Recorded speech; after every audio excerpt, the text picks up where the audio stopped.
What's going on, guys? Welcome back to the next episode of the Warroom podcast presented by the Sideline. I'm your host, Mason Rather, and kind of like we mentioned last week, we're doing something a little different. We're bringing on a guy that we've wanted to have on for a while.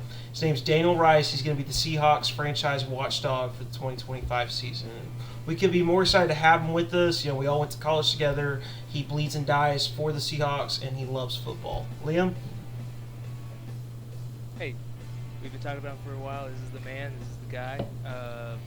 We have 3 watchdogs on so far, and now including Dan. We're looking for more. So hey, hit that form in our Instagram or Twitter, or if you just want to contact one of us, just let us know. There's spots filling up fast. We just got a Broncos out of the way, so hey, hit us up. But hey, let's get into Dan.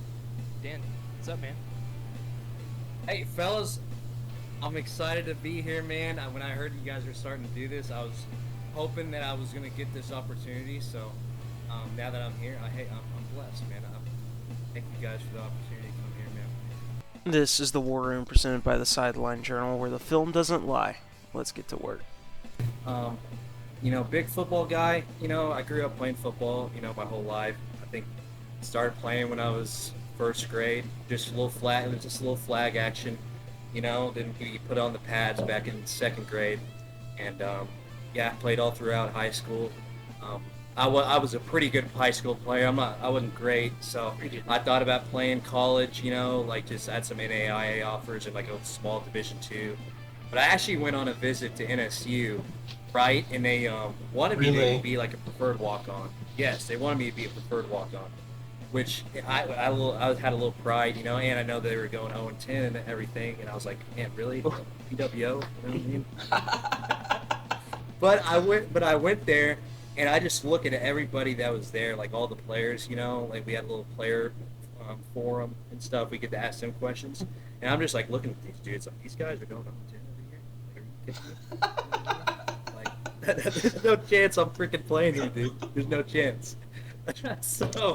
So I was like, I'm just gonna. So I just ended up going to NSU just as a student. And you followed your true calling, which was dominating the intramural fields. Yeah. Hey, listen. It was a little short run. But the run we did have was stuff of legends. So let's Did not you get benefit twisted. from a good team around you? That was the best group I had.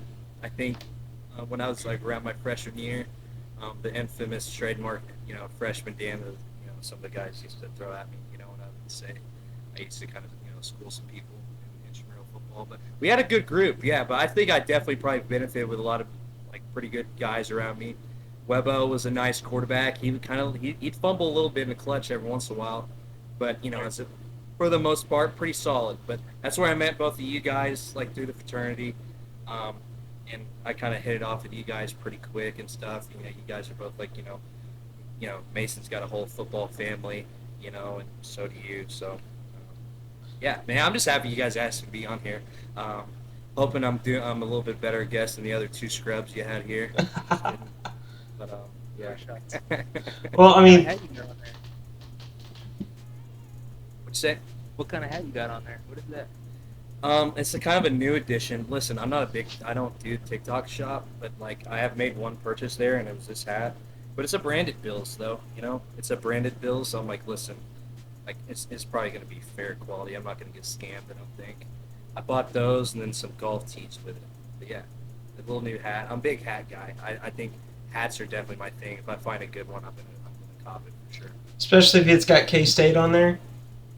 Oh yeah, dude! I need some more like Seahawks collection. I thought about wearing my little Seahawks beanie. This is probably my favorite beanie. I got the Seahawks, but listen, I'm a bigger individual. I'm a sweaty guy, so kind of I don't really Beanies want to get be a little sweating sweaty. with it. Yeah, it's summer. What I'm saying? Like, what the hell do we need that for? No, I'm with you completely. I think that's why I like to wear hats, just because in the summer it kind of gets your hair out of the way and you're able to kind of work and get moving. And then, like you said about golf, I mean, hell, there's nothing better than wearing a little hat, maybe putting in a little lid pillow and hitting a couple balls, Oh yeah. Yeah. Hey, this guy gets it. Huh? This guy gets it. Well, tell us a little bit about K-State. How did you kind of get into being a fan of them? I know you mentioned you went with us to NSU, but why are you a fan of a random school out in Kansas? Yeah, that's definitely kind of a little bit odd.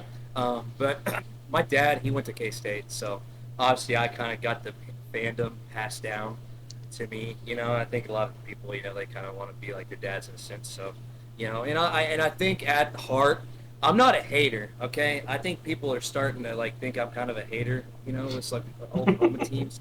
It's not what it is, but do I kind of like to be a little bit different? Maybe a little bit. Maybe a little bit. But like, so my dad was a big K-State fan, so like I kind of like got brought into that. So they've kind of been my team since.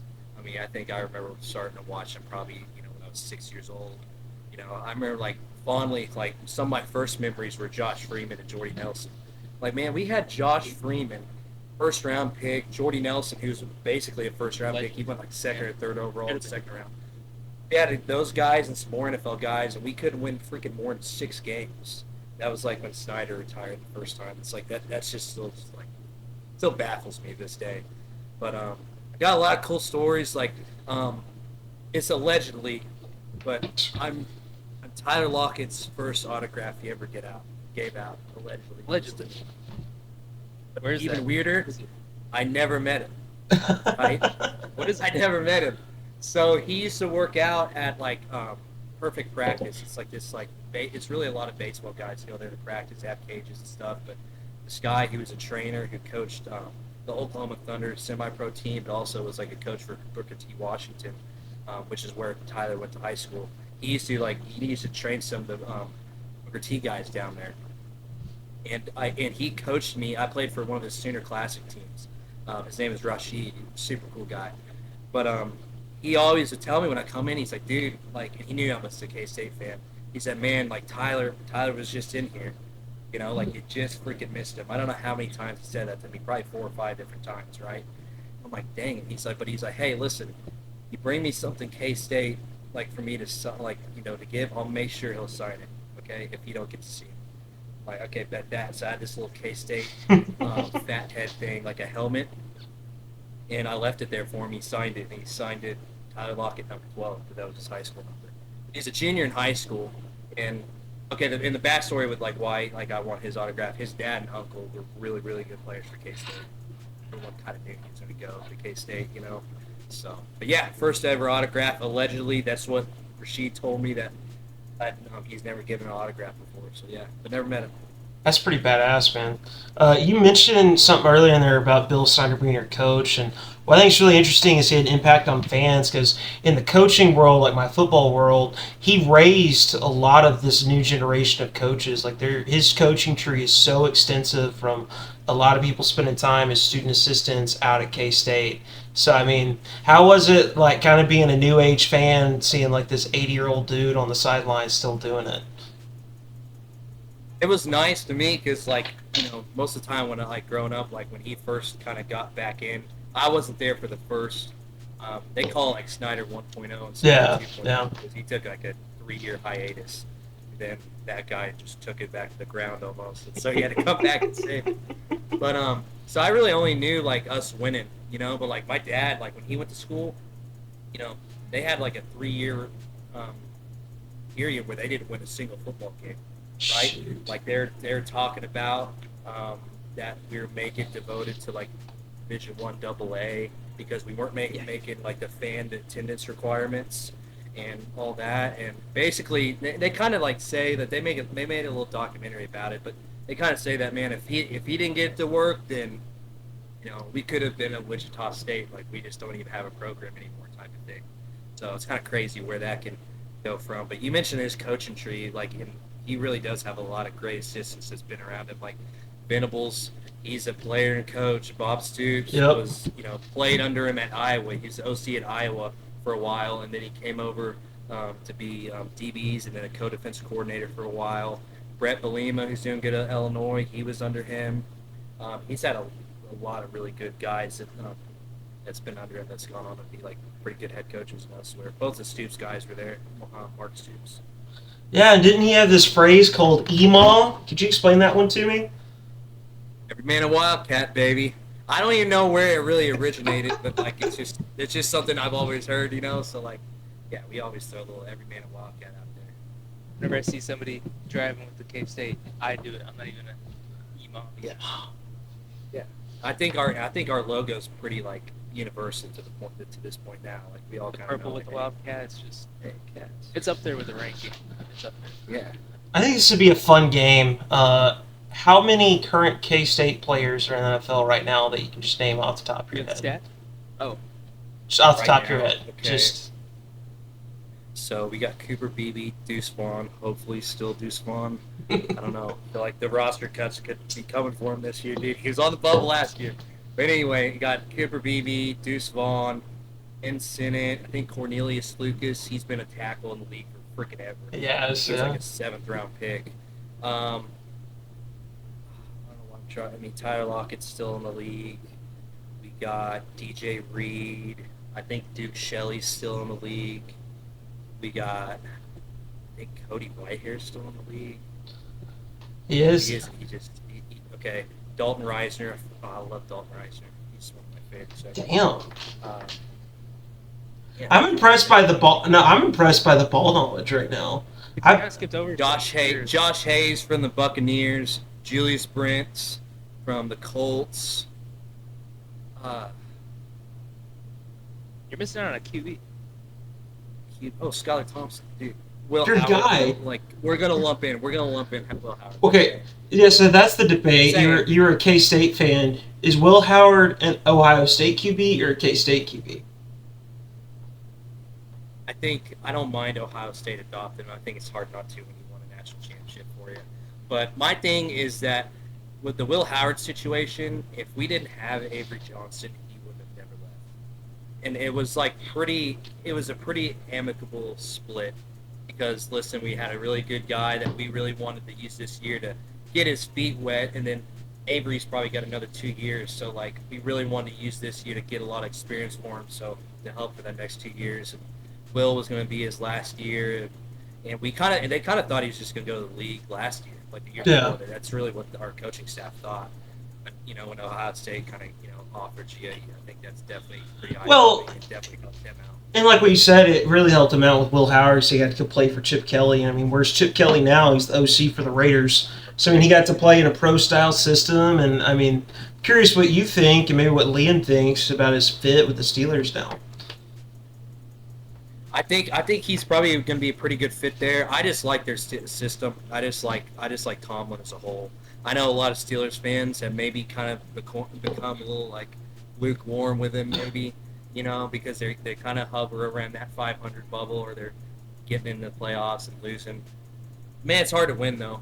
It really is. It kind of is a little ballsy to get rid of a guy who has never had a losing season. You could very easily go plummet back to the bottom, but I don't know. And I think having A-Rod there, I think that'll help a lot. And I know there's people that have different opinions about Rodgers and stuff, but I think he's probably a pretty good teammate. Like I've read a lot of stuff. Matt LaFleur speaks super highly of him, so does McCarthy.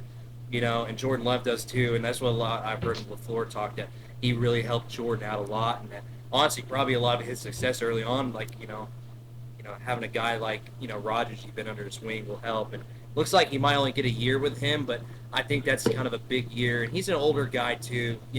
He's played a lot of football now, and I think that if he is given the reins after next year, I think he could have some success there. Yeah. Yeah, I mean, and then for Will Howard, like, you get drafted to the Steelers, and at first it was Mason Rudolph, and now you're sitting under Aaron Rodgers. Who wouldn't want to take that? A Hall of Famer, you're just going to learn under him. But hey, there's 2 K-Staters at the Steelers, man. Will Howard and Skylar Thompson are both there underneath right. A-Rod. So, yeah, I mean, they're going to get paid a lot of money just to sit behind one of the greatest to ever do it 1 year, and then we'll see from there. Yeah, I think Skylar Thompson's getting cut, but I hope he doesn't. But I think he's getting cut. There, though. Hey, Skylar Thompson, the playoff starting QB, though. Hey, people forget that, man. And listen, like when you look at that stat line he put up that game, pretty awful looking stat line. But if you really watched it, had a ton of drops that game from guys, and he almost beat the Bills. I mean, they were really close to winning that game. So you're not blaming Scotty T for that game? I'm pretty sure everybody else. He didn't play great, but he didn't play as bad as his stat line would say he did. I mean, he was a rookie quarterback playing against the Bills defense, and I mean, everyone knows Skylar Thompson. He's a very F it, I'm gonna run type of QB. So Yeah. The crazy thing is his 40's like a 4.89 or something.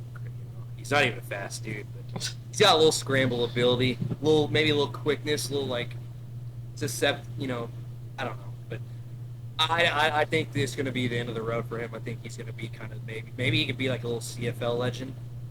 Man, UFL. I'm telling you, like, yeah, a little UFL maybe even, but I don't know, man. It's just he's been, especially seeing him come in last couple times for Tua, it's been rough to watch. Makes me appreciate Tua a lot more when I see those guys try to run that McDaniel system. You know what I mean? It's so bad. Yeah. Oh God. I just can't respect Tua because he throws hospital balls. Yeah, that's true. That's Hey, but true. But let's go back he's to, had his own issues himself. You know, who knows what that headspace is looking like. You know. Yeah, but you were talking about Tyler Lockett earlier. So, Tyler Lockett gets drafted in, what was that, 15? In 2015, like third round, 69th By who? pick, I believe. By who? And so Seahawks, baby, come on. you just started being a fan of the Seahawks after that? Yeah, I kind of always liked the Seahawks a little bit, but when he got drafted there, like that, Lockett was kind of my guy, and that I kind of wanted to like attach myself to the team, an NFL team again, and so I really kind of just started watching them a lot when he joined the team, and then I just kind of got wrapped up in the team. I really loved Russ. That Russ and Lockett little deep ball connection. I mean, he's got one of the prettier looking deep balls. Moon balls, oh yeah. Yeah, moon balls, pause. But I kind of just got wrapped up in a lot of the guys. Still had some of those guys, lingering from that Legion of Boom, squad in the defensive backfield. And I'm a big Pete Carroll guy, man. I love him at USC, and I just think his energy. What is he like? I mean, he's got to be like, I think like 71, 72 maybe. I think. 71. I think he's over 70, and like his energy is unbelievable. Like even you think 73. I mean, that's crazy. But you like look at him like, dude, he probably could coach 10 more years. Really, He'll turn 74 this September.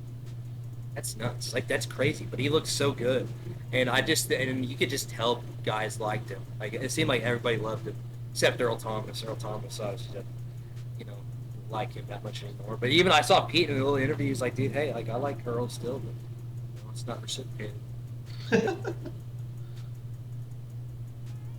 Oh man, yeah, that moment of Earl Thomas freaking just flipping off his home crown to everybody. That must have been a wild time to be a Seahawks fan. It was, yeah, that was nuts. And I don't know. I still don't really understand it and stuff. And you can just see like everybody else. It just seems like everyone else pretty much has pretty good things to say about Pete Carroll, who's not beef with really a lot of other people, and that's really even the USC days, too. So like I feel like that's just on Earl in my opinion. But Hey, if we want to get into this, do we want to do the first question? Because this could be a nice little lead-in with the Legion of Boom you're talking about. The Seahawks, especially towards the end of the year, their defense started standing out. A lot of sacks, a lot of pressures, and then just air yards was really tough for teams to pass against that secondary. Dan, is the Legion of Boom back? maybe I listen. I'd pump the brakes on it. But the thing is, like they're all really young still. And listen, we just had a signing I think yesterday or maybe today. We just signed Shaquille Griffin back, which he had a solid year for Minnesota, but he's been a veteran. He's like I think a 8-9 year guy. But he played like 4 or 5 years with the Seahawks to start his career, and I think that's really good. Like I don't know how much of an impact he's going to have like on the field. I think he's going to play some, but I think that's really a good signing to bring kind of another veteran in there, someone that's like has been in Seattle, has won with Seattle, and that kind of helps those young guys. I mean, we got Witherspoon. I think is like a budding star, man. I think he's going to be an all-pro guy soon. Like he's the best of that room, in my opinion, for sure. And like Woolen, like that rookie year, he was a Pro Bowler. He was freaking awesome. But the last couple of years had some pass interference issues, got a lot of penalties and stuff.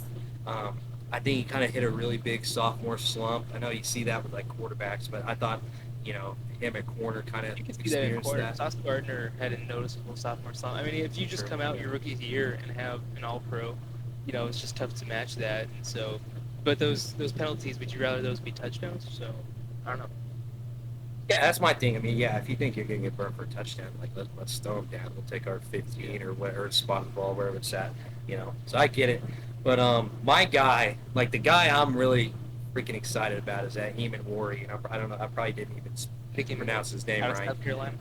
Out of South Carolina. I mean, that dude. I think when they put out the draft combine, they rank everybody's draft combine. I think of like safeties or defensive backs the last like 30 years. He had like the best score across the board. I think he's like 6. I got him 6'3", a little over 6'3", 220, 4.38, 40, 43-inch vert. He's a freshman All-American. So his first year at South Carolina, he was a freshman All-American. And then this last year, he was a first-team All-American. So it's not like this guy's just he tests like a freak, but he didn't have a lot of film. I mean, he's got good film, dude. He's got, he's got production. And I think that guy could, get him in the second round too. I think a lot of people thought he might go in the first. Yeah. I think that might be my favorite pick. That might be my favorite pick. I'm kind of a Milroe homer at the moment. I think he might be it, but I don't know. I think I like in the Warriors second round for sure. I made the claim on the last podcast that Nick was basically the modern clone of Cam Chancellor. Like, he couldn't do much better. Because, I mean, you can go look at their athletic scores for the combine, their measurables, watching their tape, and they look very similar. They both love to take the head off of the ball carrier. I was just doing a PFF game, and I had the pleasure of doing South Carolina versus Florida. It was 2 years ago, so Ricky Parcell was still there. And it was just like every single tackle I was doing when South Carolina was on defense, I was putting Nick Emenwari in. It was insane. It was just a ball hawk. It was whether it was a screen to the flat, whether it was a go ball, or whether it was a run up the middle. He was an assist in there. He was something. The dude's just a freak athlete with a great instinct. So, but the sad thing is he's backing up behind Kobe Bryant and Julian Love. Yeah, and I think Kobe Bryant's been a pretty good player for us, man. He was a Thorpe Award at Cincinnati. That's the thing. Like he was in that same team with Sauce Gardner and stuff, and he won the Thorpe Award, right? And he's been a pretty good player for us. But I think he's just going to be too good to keep off the field, in my opinion. Maybe early on and stuff, like learning the ropes a little bit. But I don't know. I don't know how you keep that guy off the field for very long, man. I really don't. Yeah, so I mean, Mike McDonald's background is the college game, and the college game is made famous the 3-3-3 stack. That doesn't work in the NFL because the body types are in there, but you're seeing a lot of 3-4 defenses switching to a multiple package of where when they play nickel, they put 3 safeties on the field. And I mean, Mike McDonald made Kyle Hamilton an all-pro defender doing that with them with the Ravens, and I think he's going to... That's what I envision Nick Emenwari doing, is that they're going to play him as an off-ball linebacker in the box. Then on third down, they're going to play match coverage with him on tight ends, and they're just going to let him go, hey, be an athlete and find the football. Yeah, absolutely. I mean, he's got the size for it, right? He's over 220 pounds, over 6'3". And I know, coming to South Carolina, I think a big question with him is like, hey, do we want to play this guy at linebacker or safety? So I think that with that scheme, I think that's definitely pretty perfect fit scheme for him. So I mean, their other pick, I know we'll get to Milroe in a second, but I mean, we're forgetting the sexiest position of all, the O-line. Got a guy from FCS powerhouse North Dakota State, Gray Zabel. Do you think that O-line's going to be able to protect your new quarterback, or what do you think that's looking like? I don't know. I think the journey's still out. Listen, I think that's a very needed. That was a needed pick. I mean, that was a neat pick. So, and I think everything that I've heard and stuff and watched some of this stuff, I think he's gonna be really good. So I really love that pick. But I don't know. I think some of our guys, like our tackles, we got Charles Cross and Abraham Lucas, and Cross is getting better. He started the last 3 years. He was our first round pick from 3 years ago or so. But Yeah. Now Abraham Lucas, I think, has played. He's been solid, but dude can't stay healthy. I think he's played 13 games the last 2 years, and he was in the same class, I think, with Cross. Either that or maybe the year after. I think they liked him, but he's kind of just not been able to stay on the field, after his rookie year. So if we can get, both those guys to play every game next year, insert Zabel in, I think we'll be good enough to keep Sam protected, and that's going to be key, though, man. I mean, I think that's going to be super key because, if Sam doesn't have a clean pocket, I guess that goes for really any quarterback, but I think especially Sam, we're going to be in trouble there. Can't have them see. Playmaker. What'd you say? Don't have faith in him being a playmaker? No, I do not. I don't. Can't have him catching ghosts out there, Yeah, no kidding. But hey, listen, if we can get a clean pocket around him, I'm telling you, I really do like a receiving core. I think he can be successful with us. So, honestly, I had mixed emotions about the Darnold signing. I'll be honest with you, man. I know he had a really good year, Vikings, but he's got another good core there. He's got some guys on the offensive line too that I thought were pretty solid. Got my man Reisner, dog. But did the Seahawks plan this to be like a transition year? Did they plan on when, after Geno was gone, did they think all right, let's do a transition year, let's get this vet, let's draft a rookie, and then let's just instead of just having Sam here and the next year draft a rookie? Do you think it's just a transition year? Because if not, we're looking at Drew Lock and Jalen Milroe right now. Yeah, Drew Lock's back in the fold, baby. That's what we need. Yeah. I love his trademark little deal there. It's so awesome. Oh yeah, but dude. I mean, honestly, that's a tough question to answer because I think in a way we kind of are transitioning, but at the same time, when you look at kind of some of the guys we have on defense, and our defense played pretty well last year, and I think that's definitely a focus from McDonald, being the DC for the Ravens and kind of being a defensive-minded guy. So I think that was definitely a focus for him, and it definitely showed. But I gotta say, you sub out Geno with Arnold, and then I know you get rid of Lockett and DK, but listen, Lockett's kind of been.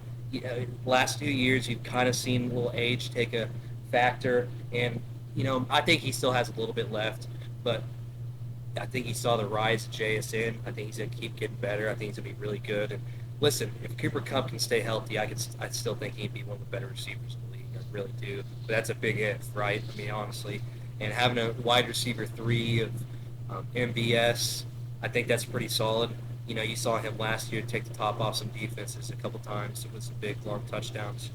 But and I think a guy to watch out for, I don't know how big of an impact he's going to make in year 1, but Torrey Horton from Colorado State, man. I think that was one of the better value picks we made. I think last year he got hurt. He only played a few, 3-4 games. I think he had a knee injury, but the last 2 years before that, he had over 1,100 yards. I think over 8 touchdowns in both those years. And that was a guy that big programs are like, hey, get in the portal. Being Penn State. So I like that loyalty. But I think he's a guy that could be really good for us in the future. But I think we could – I don't know if it's necessarily a transition year. I think it's definitely kind of changed the tides a little bit. But I think we could get close to our win total we had last season. I mean, truthfully. I really do. And I don't think – I don't think our division's as tough as it's been. So transition period. I mean, your 4 biggest signings this offseason was Sam Darnold, Cooper Kupp, DeMarcus Lawrence, and then you brought up the Shaquille Griffin. 4 vets, and so that's just how I feel like they're just filling the spots with a vet before they got Jalen Milroe, rookie Jackson. JSN is young. They got a younger line, and then their secondary's incredibly young and talented. So that's just what I feel like ever since the Russ is gone and the Pete Carroll gone. They got Geno Smith. He's definitely his entire career he's been a backup. Comes out there and been right back. And then so now you're finally maybe gaining an identity with this new coach. So yeah, well, that word identity right there, and I mean, one of the hardest things to do in the NFL is retool competitively, and that's what the Seahawks have been having to do. And the reason for optimism with their signings, I feel like, Daniel, is that the signings now match the identity of the football team you're trying to build. Like the past 2 seasons, you've had Ryan Grubb and Shane Waldron as your OC that love to throw the football deep, but your offense is built behind Kenneth Walker and Zach Charbonnet and a young run-blocking O-line and playing great defense. And I think that's finally what your moves show, because like Cooper Kupp and Jackson Smith-Njigba are built to run crossing routes. They're built to play off a play-action scheme. You've got a great defense. I know you're probably not as high on your defense. I am. I think that some of the additions that you made, I really think D-Law is going to be that big. But yeah, there you go.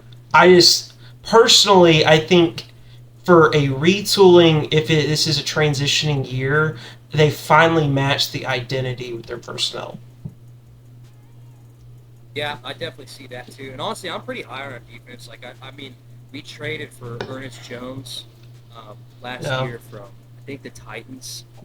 I think he played 10 games for us last year when he came in mid-season. But he ended up being a really good player for us. I still got hopes for Brian Murphy. I think he can be really good. I remember him in Texas, man, and he had some injury issues and stuff for us last year a little bit. But we got him, Leonard Williams, Dog. You mentioned the Adam D-Law. So I think our defense is, I think we're going to be rolling. I think it's definitely going to improve a little bit. But yeah, I think I saw earlier today that we have the most, this is someone I kind of follow a little podcast, but he said that we have the most rookie deals on our 90-man roster than any other team in the league. I kind of love that. I don't know how many will stay after they get to 53, but I think that's a pretty good sign. We still got some good vets I like on our squad, but being this young and still, we won 10 games last year, right? The only reason we didn't get in the playoffs is went to a tiebreaker with the Rams, and it went down like the 4th tiebreaker, I think. Yeah. So we were right there still, and I don't think we had much of a drop off really. And like you said, we're kind of starting to fit ourselves in that identity that McDonald's won. So I think it's looking up. I think it's looking upwards. Well, you mentioned Jalen Milroe a couple of times. Do you think he's going to be the quarterback of the future? Dude, I freaking hope so, man. I'm telling you, dude. Like, I don't know what to think. I'm so up in the air about him because I think he could easily bust. I really do. But again, like, you get him in the 3rd round, like, who cares, in my opinion? Like, I think it's a great pick. Like, if he never plays, he's a career backup, whatever, man. But I think the potential with that guy is just through the roof. Man. What potential are we looking at? I'm not trying. I'm not trying to say he's. I don't think he's obviously going to be as good as Lamar Jackson, but I think that's the comp. His play type. What I mean? Yeah. Okay. That's the comp. I don't think he's going to get there, but I think people kind of discredited even early on. I think they discredited Lamar by throwing his passing ability at Louisville. In my opinion, I think he's probably a better passer than Milroe was in college. Honestly, in my opinion, and I think Milroe, especially in college, he was definitely more thicker, than Lamar was. But Lamar's definitely put on a little bit of weight since he's been in the league. But I think we'll see Milroe a little bit this year. I really think they'll have some packages where they'll get him in and stuff, and have some weirder trick plays or have some stuff to run him. Honestly, even short yardage situations, you want to tush push him. I think they'll do that a lot, honestly. But I think he definitely could turn out to be really good. But I think if you get him to sit behind, and that's hoping Darnold is, being sufficient enough for you to have him sit behind him for 2-3 years, and then maybe see if we can give him the reins. I think that's the formula. Out of all the QB1s to sit behind, is Sam Darnold a highly sought after one? No, it's not. Honestly, I don't know. Maybe would we rather him sit behind Geno? Maybe. Drew Lock, I don't know. Listen, as long as we got Drew Lock. Bro, Drew Lock is like going up to Jalen Milroe like, hey, this is what a Zimbabwe is. We'll help you throw better. Did y'all ever see that clip? I think it was like his second season in the league. He's on the Broncos, and it's just, I always love when cameras do that. It zooms in at the absolute wrong time, and he's just getting the fattest lip pillow you've ever seen, just throwing it right in, and he's just rolling right out. Gosh. Oh, yeah. Hey, so, we kind of hit on a lot of the players that were drafted this year. Seattle was one of 7 teams that were given an A a grade A in their draft. How do you feel about that? You think it reflects it very well? Warranted. Honestly, I think Schneider's done a really good job drafting the last couple of years. I think the last 3 years or so he's drafted. Honestly, I can't really remember a pick that I was like, man, I don't like that one. I'll be honest. I remember when we drafted Charbonnet, I think in the second round. Was not a fan of that pick though. I'm still not really, because I mean, when Kennett's been hurt, he's come in and been solid, been pretty good. But I mean, he just I think Kenneth just had the really good rookie year when he came in and had a pretty good year. Then we turn around and take another running back second round. I mean, my thing is you can get really good running backs in the 5th, 6th round. I mean, you can. Yeah, I mean, there's honestly, we've this seen year it so there many. was. Yeah, this year we don't know it yet, which is so fun to think about. But there's that running back that was 5th or 6th, undrafted too. That's gonna win the fantasy league for somebody. They're gonna waiver wire him week 2. So, yeah. Charbonnet though, why didn't you like that pick? I just didn't think it was necessary. We can use that. We can draft a running back in the 5th or 6th round and probably get as much use or need from him, as much as Charbonnet's doing now. Because, I mean, Kenneth's still the guy. I'll say this, though, I hope he can stay more healthy because, I mean, he's due for missing 3 or 4 games a year, which is really unfortunate because when he's playing, I think he's one of the better backs in the league, man. He's really something. And he kind of started to catch the ball a little more this year, I noticed, which I like that. But yeah, I mean, really, honestly, Charbonnet's really been a guy that just is kind of a third down guy, catches passes. But he's looked pretty good when Kennett's been hurt. I'll give him credit.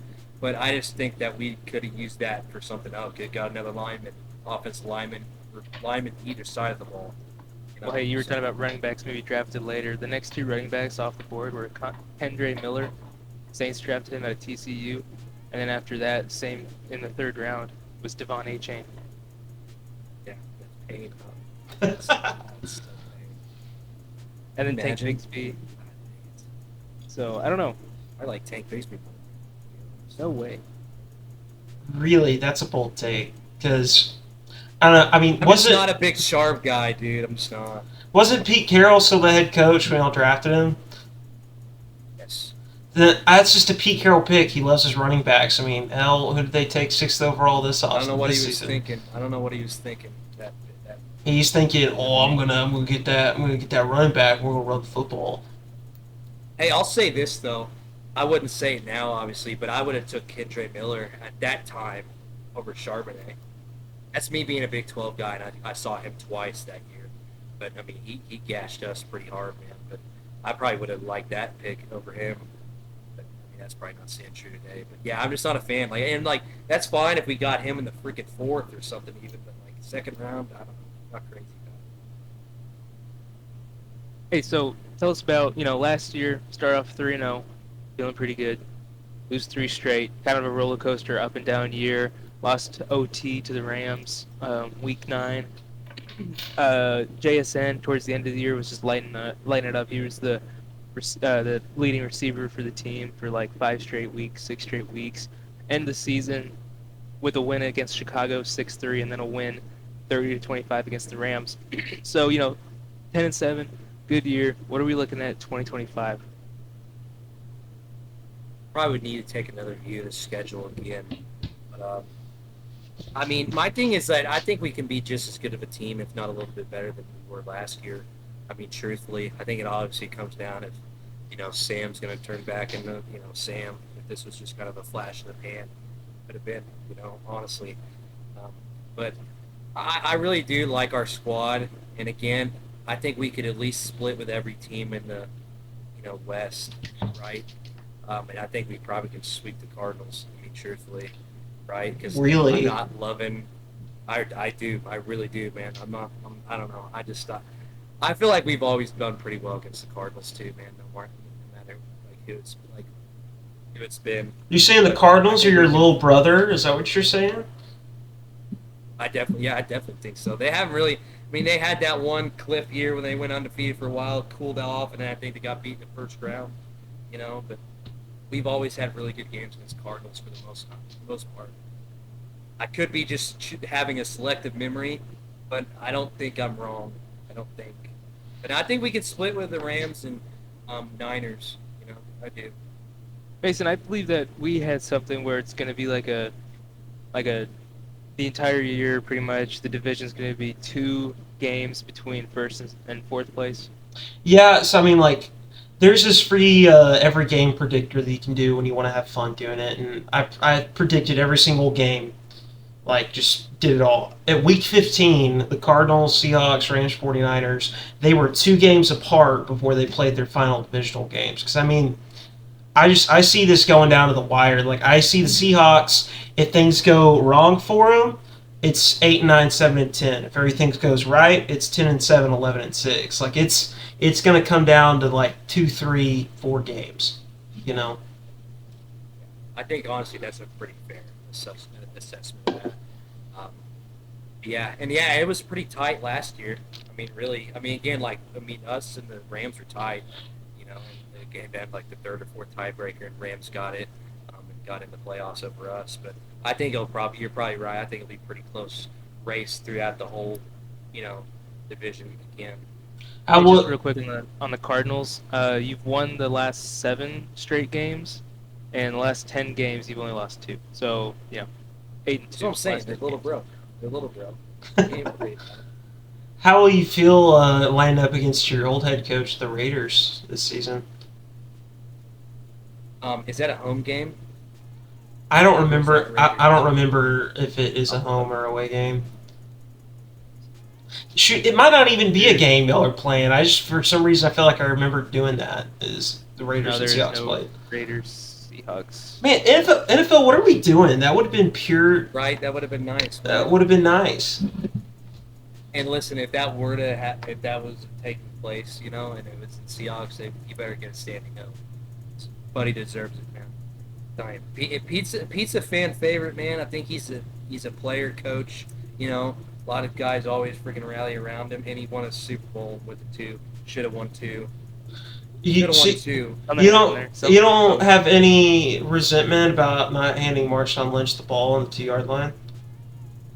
Dude, I understand, like, maybe the call in a sense, but it's like, I mean, we had a timeout.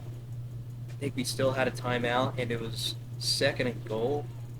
Like, bro, go again. Like, run him again. You know what I'm saying? It's freaking Lynch. It's like, I don't understand that. The guy that got I get maybe you want to get creative. And that was just an unbelievable play. Let's just call it what it is. That was just an unbelievable play he was the defensive back who did that. Malcolm Butler, wasn't it? Malcolm Butler, yeah. So, but, I mean, that was just an insane play. But, yeah, I don't understand it. Like, I mean, you got to give Lynch the ball. I mean, he's your guy. But, well, there's so much coach speak that's been out trying to say, like, oh, we were managing the clock, and if you throw it there, you get an extra possession with the time right now. It's like, dude, you had a timeout. You're going to get 2 more plays. Just run the football. Right, that's what I'm saying. Yeah. I don't know how that's really an issue at that point. It's like, dude, and I mean, regardless, like, you're on the freaking 2 1-yard line, you know what I mean? Like, it's not like we got to freaking run in yards and get set up. We should have just gone down to old school football. We should have seen a wishbone. We should have maybe just seen, like, bring in 2 fullbacks, bring a lineman, line up in the backfield. Just a little smash mouth right there. That's what I'm saying. Wish we would have freaking engineered the tush push back then. Imagine. With Russell, that would have been wild. I always like to check in with Seahawks fans in 2025 to see how mad they are still about 2014. It's a little bit of enjoyment for me.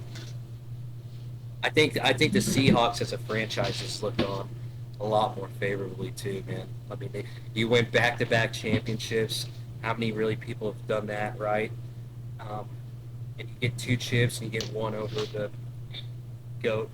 Well, okay, because then that opens up the discussion. Tom Brady probably wouldn't be the GOAT at that point because you would have won back-to-back. He got stunned by the Seahawks. Exactly. So I mean, during the Patriots dynasty, he would have lost 5 Super Bowls if that had happened. So I mean, it's interesting. He would have been like how everybody views Braun. Honestly, yeah, that's exactly what it would have been, low key. Going to 9 championships is not a big deal. It's a big deal, and this is getting off track, but like I'm a Jordan guy, but like I don't understand the hate LeBron gets. I think it's Jordan 1 and LeBron 2, and it's pretty close. It's Jordan. But like, yeah, I mean, think, dude, like going to the championship like 8 times in a row, 9 times. right? Yeah. I mean, that's nuts. Well, Yeah, it's it gets the East. But well, I mean, like this debate makes sense in all sports because I mean, it's the reason why Brady finally got GOAT status. When you argue this debate, it's about cultural impact, and the reason for me why Jordan always will be is he went 6 for 6 in the '90s. He made the NBA a profitable league, and he built the first shoe company worth $1 billion, all off of him just playing basketball. I love LeBron James. He has not had that cultural impact. Just hasn't. he doesn't. And Jordan doesn't know what the hell Game 7 is. Exactly. He thinks he's probably speaking Chinese. He said, "Game 7, what?" He does know Chinese for throw it all on Red 18 though. He does know Chinese for that. I don't know, I feel like going to 9 championships. Going to 9 championships is kind of a big deal. You know, we always just say 6 for 6, but don't forget, he didn't even make out of the round 1 until Scotty. So. I mean, yeah, but like, you know, had a bunch of just cocaine heads that were just kind of, you know, drifters in the league that he was trying to carry when he's trying to go against the Birds, you know, McHale, Parrish, and that dynasty and stuff.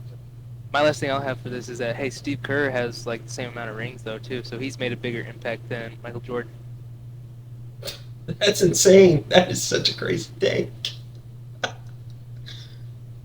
right, anyways, let's go back to the Seahawks. Hey, you were talking about that wide receiver room. You know, Mason on our podcast 2 days ago, well, last night. You know, he's not a big fan of this wide receiver room.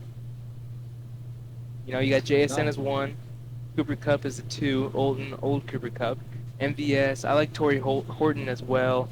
You had another rookie, Ricky White the third, and then you got BB, I believe still. Oh no, Jake Bobo. Yep. Hey, don't sleep on Bobo, dude. He might be the slowest receiver in the league. 5 flat 40, Jake Bobo. 5 flat 40. Isn't that nuts? As a wide receiver. So hey, where would you rank this wide receiver room? We can just go NFC West. Where would you rank them?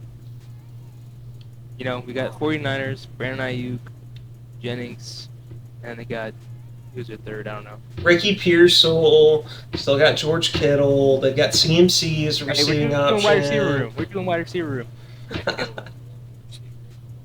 Yeah, because Kittle was the one. But we said receiving, not the wide receiver room. Wide receiver. There you go. Okay, my bad. And then you got the Rams. You got Devontae Adams, Puka Nacua.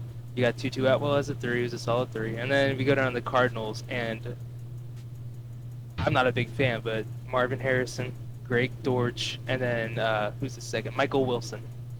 Zay Jones. Yeah. He's the. Yeah, don't forget Zay Jones. Oh yeah, the Jaguars legend. Man, I can't believe we almost left out freaking Zay Jones. Where would you rank the Seahawks? NFC West. NFC West. Well, we're better than the Cardinals. Can you imagine what our receiving room would be ranked if we had Zay Jones? But no, I mean we got better core than the Cardinals, I think for sure. And I think if we just take the wide receivers, I think I give the edge to us against the San Fran. But I like the Rams the best. I mean, I think you saw that Devontae can still play. I think he really can still do it. And you know, Puka's and that guy. I think he's still just ascending. So, and I honestly like Tutu Atwell a lot too. I think he's a guy as a 3 guy. You know, I really like him a lot. But I think ours is just a big question mark. You know, because you know is Kupp gonna play every game this year? Is he gonna play 7? Jackson be a 1. Well, okay. Also, but Cooper and Jackson do the exact same thing. They're both slot wide receivers. MVS is a slot. He played a lot of slot in Green Bay. I don't know. That's for me why I think I have them at the Seahawks at 4 and the Cardinals at 3. Is I think the Cardinals wide receiver pieces fit better in the scheme of their offense than what the Seahawks are cooking with. Maybe it's a hot take. Zay Jones, mate. Yeah. I mean, yeah, Zay Jones, dude. I mean, that's something that will get you now. Legacy season, Zay Jones. I like Trey McBride, though. I do. Hopefully he'll get a touchdown this year. See, okay. Did he have one? That's Did fair. he have one? I think He got Did he not have he got 1 week 17 and 1 week Okay. 18. Yeah. Okay. I mean, there's a long time he didn't have one, which is nuts. And he was one of the best, fantasy football. If you want to talk that real quick, he was like number 4 almost all year round. Didn't catch a touchdown. I mean, that guy's insane. Yeah, he's pretty insane. Yeah, and I mean, I love Kittle. I mean, that guy is a monster, dude. so. Who would be personality. your tight end 1 in fantasy right now? If you just raw dogged it, had to go into a draft, number 1 tight end in fantasy. Probably Brock Bowers, right? Him, Kittle, and then like probably Trey or top 3. Sam Laporta just got blessed by the Pope though, so Did he really? yeah, he got Hey, we're married looking up. over in Italy, I believe. Yeah, I will never buy into the Sam Laporta hype again. That dude had the exact same targets, catches, and yards, but his rookie season he had 13 touchdowns, and this season he had 5. So he's totally League winner. totally League winner touched. like the year before. Yeah. But Well, hey, not in our dynasty league. Not in our dynasty league though. Instead, that let me down big time. Hey, we didn't plan on this, but if we want to talk a little fantasy football, Daniel actually has the first round pick in Dynasty, I believe, and also his other fantasy league. But if you want to talk about Dynasty, Dan, first pick overall. Sugar Sanders. Who are And you I going got two first round picks. Don't forget Wild. that. in Dynasty? There's only 3 rounds. Hey, tell our viewers how you swindled the first round pick in that dynasty league. Allegedly. Because the one of the watchdogs that you had over here before, he's just a scrub. Very easy to manipulate. I think if you just really push on it, long enough that he'll just finally give, and then you're like, hey man, this is a good deal, and it's gonna go away soon. That create a little urgency to it. It's dang, if I don't accept this like next 10 minutes, it's gone. I think this is a good trade. Maybe he's right. Art of the deal. It probably was. I don't know. I can't remember exactly the trade, but I didn't give him I didn't F him over or anything. But I think I definitely need that trade. And I got 2 first round picks, and I need running backs personally in our league. Like my running backs are pretty mid, so Genty number 1 that's gonna hit. That locked in 1 of 1. Locked, yeah, it's locked. And I may take another running back in that first round too. So- I don't know. So I was thinking about this the other day. If Genty, his potential's just off the charts, right? I mean, he looks so good, and the Raiders O-line might be a little questionable, but Genty might be able to just overpower that. If Genty finishes 11, is that still a good pick? RB 11, is that still a good pick? Yes, I think so. You're not going to pass up on it. No, not going to. I just think regardless of the line, like that I think that definitely could be an issue, but I just think that guy's gonna touch the ball 300 times. I mean, I think the biggest thing with running backs is if they can get that many touches, they're gonna be closer to the top. It's just gonna happen, Well, every running back that's been taken in the top 10 has produced a top 5 fantasy football season. I'm pretty sure you can fact check me on that because I'm thinking of Todd Gurley, Ezekiel Elliott, Christian McCaffrey, Saquon Barkley. Their rookie season was top 10 fantasy season. Was And- Robinson top 10? Who? Bijan? Bijan Robinson. Yes, he was. He was picked 8, which he won me my league last season when I took him. So But you see, in a dynasty league, I don't think Bijan's his second year was better than his rookie year, if I do recall correctly. But that's just what you gotta wait for in the dynasty league. So Ashton Genty, what if he finishes running back? Let's just say, for the sake of argument, he just finishes running back 15. But next year, I mean, probably. I mean, he just has to finish top 5, at least one of the first 2 years. That's why you gotta pick him number 1. Yeah, it's a no-brainer, man. I gotta say, I do like that. RJ Harvey's, I think, a little bit older guy. I think he's 24. I could be wrong. He might be 23 or almost 24. But he's a dog. You can see that. Man. He's a problem. I really do like him. The thing with Sean Payton, you should kind of a history. you should take He's him. a lot of running Take RJ Harvey first overall, please. I'm not doing that. If he's still there for my next pick in the first round, I might think about it. But I Just think you're 'cause going to bring up I need running backs. I do. how Sean Payton runs his room, his running back room. Dude, that's why. That's And the I remember one when part. Deuce Vaughn came out. I remember Darren Sproles got on like Good Morning Football. And he was like, they're like, where should Deuce Vaughn go to? He said, should go to Denver. And they're like, why? He said, Sean Payton's there. Like that guy can use running backs. And he used Sproles, Pierre Thomas, Mark Ingram all together, and were very effective using all of them. You know, Kamara and Ingram. You know, like he's got a history of using a lot of running backs and stuff. I just think last year in Denver, last couple of years, he just hasn't had it good running backs really. I think Devontae's just been kind of. I don't know. I think he's been. Yeah.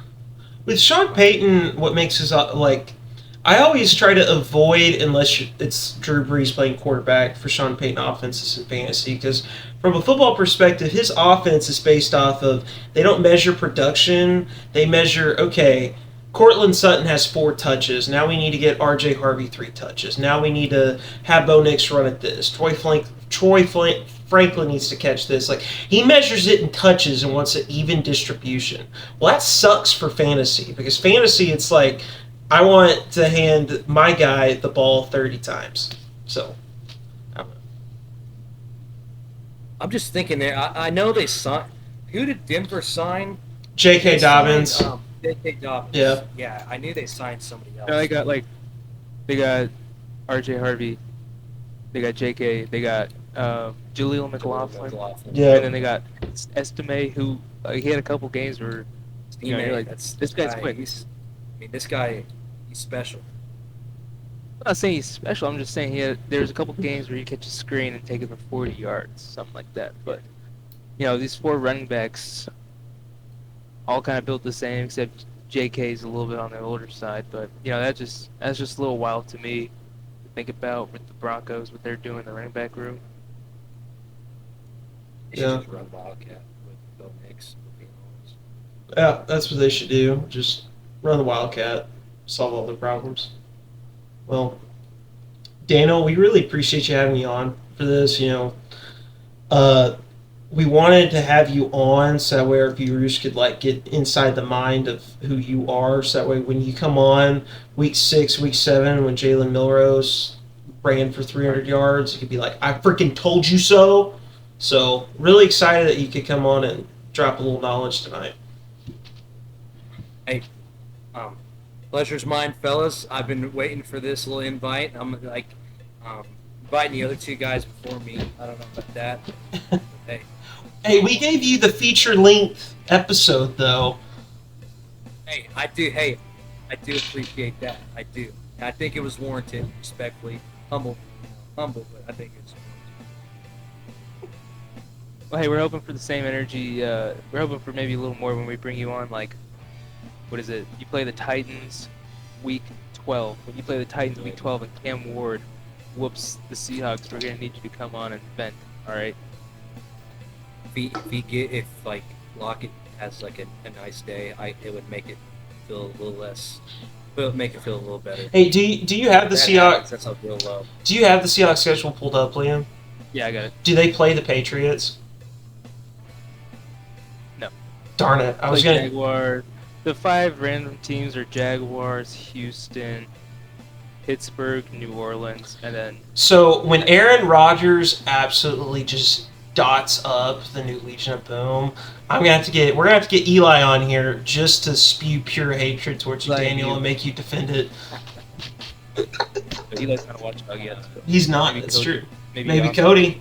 Maybe Austin. We'll see. Eli would be terrible.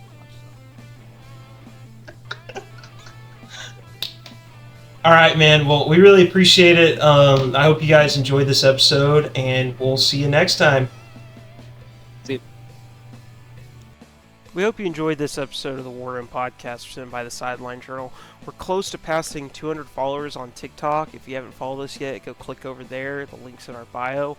And we've appreciated the journey we've been on. Next week will be the last one of the AFC Warroom edition, and we're getting even closer to the season. Only 9 Sundays left. Anyways, I hope you guys consider clicking the subscribe button and checking it out. We'll see you in the next one.